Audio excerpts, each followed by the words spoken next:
आज हम लोग इस लेक्चर में एल्डिहाइड और कीटोन की प्रॉपर्टी पढ़ेंगे। क्या पढ़ेंगे? एल्डिहाइड और कीटोन की प्रॉपर्टी पढ़ेंगे। दोनों में कार्बोनिल ग्रुप है, दोनों की प्रॉपर्टी को एक साथ पढ़ा जाएगा, इसको ध्यान रखेंगे। अब देखिए, एल्डिहाइड और कीटोन की प्रॉपर्टी को तीन कैटेगरी में बांटा गया है। कैपिटल ए में similar reactions of aldehyde and ketone. देखिए, कैपिटल ए में similar reactions of aldehyde and ketone capital A में है। उसके बाद कैपिटल बी में रिएक्शंस ऑफ एल्डिहाइड ओनली, इसमें सिर्फ एल्डिहाइड का ही रिएक्शन पढ़ा जाएगा। और कैपिटल सी में रिएक्शंस ऑफ कीटोन ओनली। ये ध्यान रखेंगे, ए बी सी तीन मेन कैटेगरी है, इसे बांटा गया है। इसी के तहत उसकी प्रॉपर्टी पढ़ा जाएगा, इसको आप ध्यान रखेंगे, ठीक है। अब इसमें आप देखें, जो सिमिलर रिएक्शंस ऑफ एल्डिहाइड और कीटोन को तीन कैटेगरी में बांटा गया है। रोमन का फर्स्ट, सेकेंड और थर्ड लिखा है। Reaction due to carbonyl group, मतलब एल्डिहाइड ग्रुप में कार्बोनिल ग्रुप पाया जाता है, ये इसके कारण जो रिएक्शन होगा। दूसरा, reaction due to alkyl group, जैसे ये CH3CHO है एल्डिहाइड में, ये एल्किल ग्रुप, इसके कारण प्रॉपर्टी पढ़ा जाएगा। Reaction due to alkyl and carbonyl group दोनों, अर्थात ये CH3 और ये C डबल बॉन्ड O और H, ये कार्बोनिल ग्रुप है, इसके कारण भी एल्किल ग्रुप है, दोनों के कारण पढ़ा जाएगा, ठीक है। ये तीन, यानी सिमिलर रिएक्शंस ऑफ एल्डिहाइड और कीटोन की तीन कैटेगरी में बांटा गया। Reaction due to carbonyl group, reaction due to alkyl group, reaction due to alkyl and carbonyl दोनों ग्रुप। अब आते हैं reaction due to carbonyl group, यहाँ लिखा है रोमन का first. Reaction due to carbonyl group जो है, इसको हम तीन कैटेगरी में बांटे हैं। एक तो उस कार्बोनिल ग्रुप पर जो है एडिशन हो, जिसको हम कहते हैं न्यूक्लियोफिलिक एडिशन रिएक्शन, किसी न्यूक्लियोफाइल का एडिशन हो। क्या हो? किसी न्यूक्लियोफाइल का एडिशन हो, जिसको न्यूक्लियोफिलिक एडिशन रिएक्शन कहते हैं। और एक है जो उस कार्बोनिल ग्रुप का ऑक्सीजन परमाणु डिस्प्लेस हो, विस्थापित हो जाए। दूसरा जो है, जो कार्बोनिल ग्रुप है उसका रिडक्शन करा दिया जाए। समझ पा? ठीक है। अब इसमें आते हैं जो nucleophilic addition reaction. Nucleophilic addition reaction में तीन चीज का एडिशन होगा। Addition of RMGHC, addition of HCl, addition of NaCO3। ठीक। अब आप देखिए, जो ये न्यूक्लियोफिलिक एडिशन रिएक्शन है उसको हम डिटेल आपको बता दे रहे हैं। NuClEO, nucleophilic addition reaction, nucleophilic addition reaction, nucleophilic addition reaction. देखो, न्यूक्लियोफिलिक क्यों कहा गया है? जिस पर न्यूक्लियोफाइल का एडिशन होता हो। किसका होता हो? न्यूक्लियोफाइल का एडिशन, न्यूक्लियोफाइल ऐड होता हो, ठीक है। क्या होता हो? न्यूक्लियोफाइल ऐड होता हो, उसको हम न्यूक्लियोफिलिक एडिशन रिएक्शन कहते हैं, क्लियर। अब इसमें अब देखिए, जो हमारा कार्बोनिल ग्रुप है ये C डबल बॉन्ड O, इस पर किसी न्यूक्लियोफाइल का एडिशन होता हो तो न्यूक्लियोफिलिक एडिशन रिएक्शन कहलाता है। अब आप ध्यान दीजिए, जैसे कार्बोनिल ग्रुप है और यहाँ पर इलेक्ट्रोफाइल और ऐसे लिखते हैं न्यूक्लियोफाइल जनरल, ठीक। ये बॉन्ड ब्रेक करेगा, क्या होगा? इसको प्लस और इसको माइनस, इसके ऊपर पार्शियल प्लस और इसके ऊपर पार्शियल माइनस, ठीक है। ए भी प्लस होगा और ए भी माइनस होगा, तो इस तरह से हो जाएगा। जो एडिशन का बॉन्ड बनेगा C, और यहाँ पर O माइनस होगा और यहाँ पर C इसमें प्लस होगा, ठीक। इसी पर अब E प्लस है तो E प्लस, यानी यहाँ पर क्या आ जाएगा? न्यूक्लियोफाइल आ जाएगा, ठीक है। और ये बॉन्ड ऐसे बन जाएगा और यहाँ पर हो जाएगा E आ जाएगा, समझ पाए? तो इस अभिक्रिया में जिसका एडिशन पहले होता हो, फर्स्ट ऐड कौन? First aid nucleophile. पहली बार जो है कौन ऐड हो रहा है? न्यूक्लियोफाइल ऐड हो रहा है, इसीलिए इसका नाम है न्यूक्लियोफिलिक एडिशन रिएक्शन। अब इसके तीन एग्जांपल हैं। एल्डिहाइड पर RMGX का एडिशन होना भी न्यूक्लियोफिलिक एडिशन है, HCl का एडिशन होना भी न्यूक्लियोफिलिक एडिशन है, NaCO3 का एडिशन भी होना न्यूक्लियोफिलिक एडिशन रिएक्शन है। अब इसमें एक रिएक्शन जनरल देखा है, जैसे इसमें अगर हम H और H, सपोज बस ये, इस पर अगर हम RMGX का एडिशन करते हैं, ठीक है, तो आप जानते हैं R माइनस में MgX प्लस में टूटेगा और ये टूट जाएगा प्लस में और ये टूट जाएगा माइनस टूट जाएगा, ठीक है। तब उसके बाद ये बन जाएगा H और यहाँ पर H और C और ये OMgX हो जाएगा और ये R बन जाएगा। फिर इसका हाइड्रोलिसिस हो जाएगा, क्या हो जाएगा? हाइड्रोलिसिस, और ये बन जाएगा RCH2OH बन जाएगा प्लस MgX और OH बन जाएगा, ठीक है। इसी तरह से अगर आप CH3 और H पर अगर किसका एडिशन RMGX का एडिशन कराना होगा तो आप करा लीजिएगा, जो बनेगा वो लिख लीजिएगा। इसी तरह से आप CH3 और CH3 इस पर अगर एडिशन RMGX का कराना होगा तो आप करा लीजिएगा, जो बन जाएगा वो लिख लीजिएगा। हाइड्रोलिसिस स्टेप वही है, ठीक है। अगर इसी तरीके से R हम लेते हैं, कीटोन जनरल लेते हैं, RC डबल बॉन्ड O और इस पर R डैश कर देते हैं AMgX का एडिशन करेंगे तो जो बनेगा, अब देखिए यहाँ जो बनेगा वो सब लिख लीजिएगा, कोई दिक्कत नहीं है। इसके बाद यहाँ जो बनेगा इस पर H2O का एडिशन करेंगे, इस पर भी H2O का एडिशन करेंगे, इस पर, तो ध्यान है इस पर जब करेंगे तो ये बन जाएगा CH3 और यहाँ पर R बन जाएगा, R है तो R बन जाएगा और CHOH बन जाएगा, ठीक। और यहाँ पर हो जाएगा आपका R है, R फिर R डैश हो जाएगा और OH बन जाएगा, और प्लस यहाँ पर रहेगा AMgX और OH रहेगा, प्लस यहाँ पर AMgX और OH हो जाएगा। इसका मतलब ये हुआ अगर हम फार्म एल्डिहाइड पर अगर RMgX का एडिशन करेंगे तो कितना डिग्री एल्कोहल बनेगा, 1 डिग्री एल्कोहल बनेगा, ठीक। अगर हम अदर एल्डिहाइड पर करेंगे कितना डिग्री एल्कोहल बनेगा, 2 डिग्री एल्कोहल बनेगा।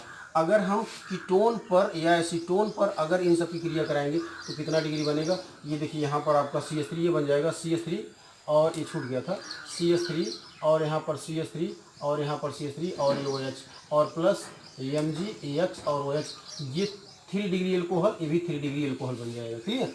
यानी इसका मतलब न्यूक्लियोफिलिक एडिशन रिएक्शन में आप RMgX का एडिशन करा चुके हैं, ठीक।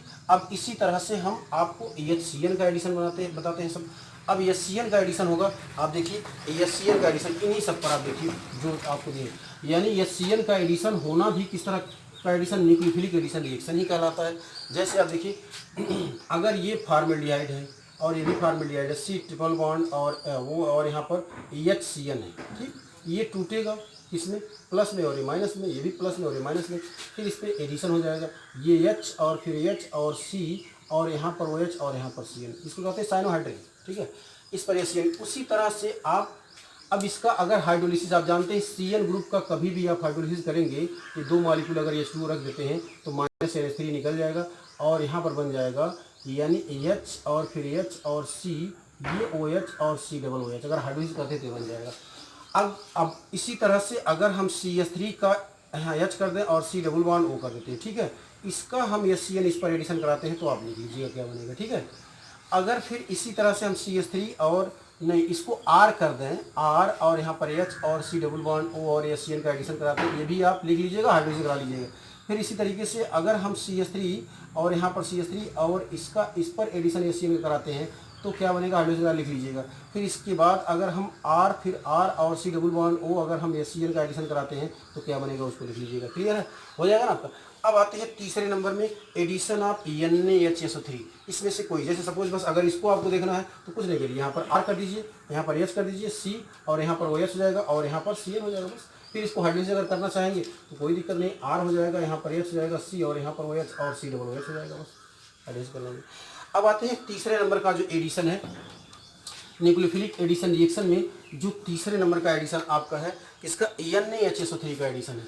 अब यहाँ पर देखते हैं फॉर्मेल्डिहाइड है, ठीक, ये फॉर्मेल्डिहाइड H और HC डबल बॉन्ड O और NaHSO3 है, इसका अगर एडिशन करते फिर वही प्लस माइनस टूटेगा इसमें, तो इसमें ये भी टूटेगा, H प्लस ध्यान रखेंगे और NaHSO3 माइनस टूटेगा, फिर एडिशन करेंगे तो बन जाएगा H और फिर हो जाएगा H और C, यहाँ पर हो जाएगा OH और NaSO3 हो जाएगा, क्या हो जाएगा, NaSO3 हो जाएगा, इसको ध्यान रखिए।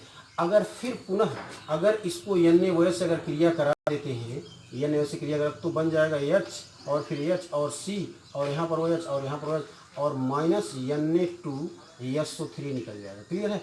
अब उसके बाद जो बने एक कार्बन 2 H ग्रुप अनस्टेबल होता है, -H2 निकल जाएगा और बन जाएगा क्या चीज़, H फिर H वही फॉर्मेल्डिहाइड बन जाएगा, आपका बन जाएगा, ठीक है। अब इसी तरह से आप इसी पर CH3 CH double bond O पर ही एडिशन करा लीजिएगा, आप सब कुछ डिटेल लिख लीजिएगा, ठीक है। और फिर आप चाहेंगे हाइड्रोलिसिस करा लेंगे, सब कुछ आपका हो जाए। फिर इसी तरह से आप R करके और यहाँ पर HC डबल बॉन्ड O और प्लस यहाँ पर जो लिख करके एडिशन करा लीजिएगा, जो भी बनेगा कर लीजिएगा, ठीक है।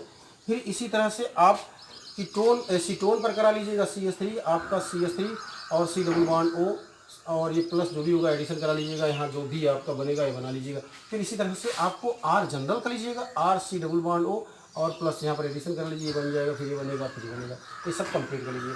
कुल मिला करके आपको न्यूक्लियोफिलिक एडिशन रिएक्शन एल्डिहाइड और कीटोन दोनों का बता दिया गया है। यानी न्यूक्लियोफिलिक एडिशन रिएक्शन में RMgX का बता दिए, HCN का बता दिए, NaHSO3 का आपको बता दिया गया, क्लियर है। अब आते हैं डिस्प्लेसमेंट रिएक्शन, दूसरा क्या है, डिस्प्लेसमेंट रिएक्शन। अब आप देखें डिस्प्लेसमेंट रिएक्शन में डिस्प्लेसमेंट रिएक्शन में आप ये कार्बोनिल ग्रुप है, देखिए ध्यान दीजिए, ये कार्बोनिल ग्रुप है और इस कार्बोनिल ग्रुप का ऑक्सीजन परमाणु को डिस्प्लेस कराना है। किससे कराना है? जिसके पास एक्टिव हाइड्रोजन एटम होगा। जैसे देखिए NH2OH, ठीक है, NH2OH, या हम NH2 कर दें, या हम C6CH5 NH2 कर दें, या हम NH2C double bond O NH2 कर दें, ठीक है।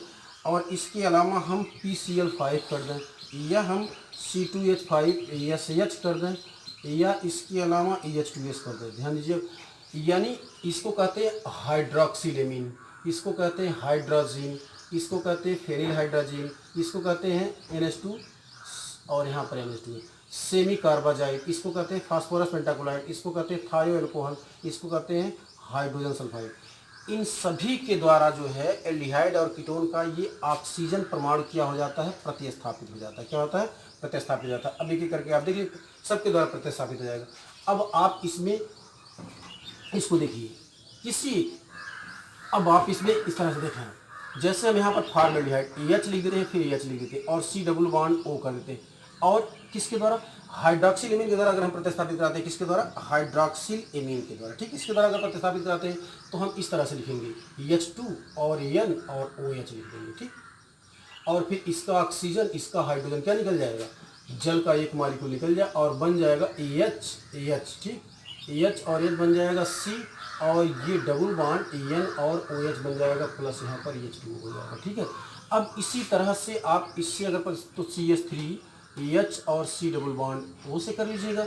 इसी तरीके से आप R और H और C डबल बॉन्ड O से कर लीजिएगा, प्रतिस्थापित करा लीजिएगा, देख लीजिए। फिर इसी तरह से आप R, फिर R C double bond O से कर लीजिएगा। फिर इसी तरह से CH3 और C डबल बॉन्ड O से प्रतिस्थापित, इन सब का प्रतिस्थापित कर आप लिख लीजिएगा, जो बनेगा, क्लियर। जो भी कंपाउंड का नाम होगा वो लिख लीजिए। यानी ये तो हाइड्रोक्सिल एमीन। अब इसी जगह पर हाइड्रोक्सिल एमीन के अलावा अगर ये NH2OH हो गया, अब हम करते हैं NH2 हाइड्रोजन, NH2 हाइड्रोजन करते हैं। हाइड्रोजन करने के लिए सिर्फ इसको हटा दीजिए, यानी पहले नंबर 1 में क्या रखे आप? NH2OH के द्वारा क्रिया कराए, तो ये सभी रिएक्शन आपने लिख लिया। अब आते हैं नंबर 2 में, हाइड्रोजन के साथ क्रिया कराते हैं, तो सब कुछ यही रहेगा, सिर्फ यहाँ पर NH2 कर दीजिए और आप सब कुछ बना लेंगे। यहाँ हो जाएगा, सिर्फ यहाँ पर आप क्या कर देना है? NH2 कर देना है और H2 निकल जाए, वही सब। फिर इसका कंप्लीट कर लीजिएगा हाइड्रोजन किसके द्वारा, यानी इसको कहते हैं हाइड्रोजन के द्वारा क्रिया करा लीजिएगा, सब कुछ आपका बन जाएगा, क्लियर है। अब फिर इसके बाद आते हैं, हाइड्रोजन के द्वारा हो गया, फेनिल हाइड्रोजन के द्वारा करा लीजिएगा। अब तीसरे नंबर में आ जाएगा, अगर हम यहाँ C6H5 कर दें तो फेनिल हाइड्रोजन, फिर फेनिल हाइड्रोजन के साथ सारे रिएक्शन आप लिख लीजिएगा। यहाँ पर हम C6 क्या कर दें? H5 कर देते हैं, C6H5, और सब कुछ फेनिल हाइड्रोजन के साथ लिख लीजिएगा, सबका इसका सबका लिख लीजिए। फिर इसी तरह से आपको अगर चौथे नंबर में हम सेमी कार्बाजाइड के साथ आते हैं, यानी इस तरह C डबल बॉन्ड O, अगर यहाँ पर NH2 हम कर देते हैं इसके द्वारा, तो कुछ नहीं करना, सिर्फ आपका NH C double bond O और यहाँ पर NH2, ये सेमी कार्बाजाइड, ये हाइड्रोजन है, ये एक्टिव है, सेमी कार्बाजाइड ये सब कुछ, और यहाँ पर हो जाएगा NH और C double bond O NH2 हो जाएगा, और प्लस यहाँ पर H2O निकल जाएगा। इसके सबका इसके साथ क्रिया करा दीजिएगा। इसी तरह से आपका सेमी कार्बाजाइड हो गया। इसी तरह से आप PCl5 क्रिया कराते हैं, यानी 5 नंबर में आते हैं, क्या सही, ये सब निकल 5 नंबर में PCl5 के द्वारा। PCl5 के द्वारा थोड़ा सा अंतर है, उसको आप देख लीजिए। देखिए, जैसे ये H और S दिया है और C डबल बॉन्ड O अगर PCl5 से क्रिया कराते तो ये इस तरह से क्रिया करेगा। देखिए यहाँ से टूटेगा, एक Cl इधर आएगा, एक Cl इधर आएगा, PCl3 इधर आ जाएगा, जो बन क्या जाएगा? Cl प्लस PuCl3 बन जाएगा। ऐसे आप सबका लिख लीजिएगा, बन जाएगा। आपको सबको ऐसे क्रिया कराएगा, सब PCl5 से क्रिया कराएगा, जो भी बनेगा आप जानना है, सबका सब बन जाएगा, ये सब लिख लीजिएगा। इसके अलावा आपका आता है C2H5SS, थायो एल्कोहल की क्रिया कराइएगा। थायो एल्कोहल की क्रिया कराने के लिए आप देखिए, कुछ नहीं, 5-6 नंबर में हो जाएगा C2H5SS, थायो एल्कोहल की क्रिया कराइएगा। थायो एल्कोहल एक कम में बता दे रहा हूँ आपको। देखिए, थायो एल्कोहल में आप ये अगर H और C डबल बॉन्ड O, थायो एल्कोहल में C2H5 इस तरह से क्रिया करेगा, C2H5 ऐसे क्रिया करेगा। इसका ऑक्सीजन, इसका 2 हाइड्रोजन जल निकल जाए, जो बनेगा H, फिर H, और ये हो जाएगा C2H5 और C2H5 बन जाएगा, ठीक है। और प्लस क्या निकल जाएगा? H2O निकल, ऐसे इसका लिख लीजिएगा, हो जाएगा ना। फिर इसी तरह से आप H2S का लिख लीजिएगा। अब H2S में 7 नंबर में कर देते हैं H2S का, इसको हो जाएगा, सबका लिख लीजिएगा। H2S से अगर क्रिया कराते हैं तो फिर H2S में भी इस तरह से हो जाएगा, आप इसको हटा देते हैं। ये आपका फॉर्मेल्डिहाइड है H और H, C double bond O और H2S इसका निकल जाएगा ये, और बन जाएगा H और H, C double bond S बन जाएगा, प्लस H2O निकल जाएगा। फिर ये ऐसे सबका इसका लिख लीजिएगा, सबका हो जाएगा आपका। अब आज जो है आपका एल्डिहाइड और कीटोन की प्रॉपर्टी में जो है आपका सिमिलर रिएक्शन ऑफ एल्डिहाइड और कीटोन का reaction due to carbonyl group का सिर्फ एक प्रॉपर्टी जो है न्यूक्लियोफिलिक एडिशन रिएक्शन और displacement of oxygen atom of carbonyl group का हुआ है।